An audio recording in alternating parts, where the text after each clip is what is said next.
Hi hello welcome to PV stories Telugu.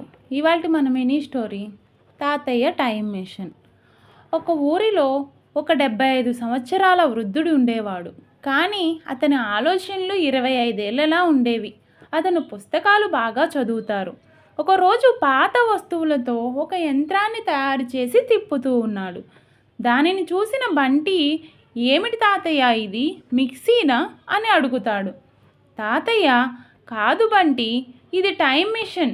దీనితో మనం భవిష్యత్తుకు అలాగే గతానికి కూడా వెళ్ళవచ్చు అని చెబుతాడు. ఇద్దరు మెషిన్లో కూర్చొని ఒక బటన్ నొక్కుతారు. ఢమ్ ఢమ్ ఢమ్ అనే శబ్దం వచ్చి 1950వ సంవత్సరానికి వెళతారు. బంటి, ఇది ఎవరి ఊరు తాతయ్య అని అడుగుతాడు. అప్పుడు తాతయ్య, ఇది మన ఊరే, నేను చిన్నగా ఉన్నప్పటిది అని చెప్పి తన చిన్నతనాన్ని గుర్తు చేసుకొని కళ్ళ నీళ్లు తుడుచుకుంటాడు. ఆ తరువాత వారు భవిష్యత్తుకు వెళ్తారు.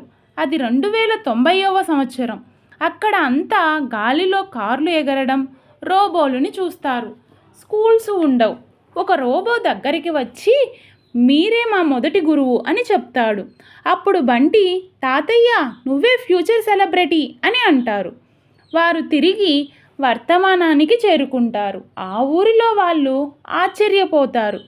వేణు అనే బాలుడు వచ్చి, ఏంటి, మీరు నిజంగానే భవిష్యత్తుకు వెళ్ళారా అని అడుగుతాడు. అప్పుడు తాతయ్య, అవును వేణు, బాగా చదువుకుంటే ఏదైనా సాధ్యం. చదువు ఎంతో ముఖ్యం. చదువు అనేది జీవితాన్ని గెలుపు బాటలో నడిపించే అస్త్రం అని చెబుతారు. మీరేమంటారు?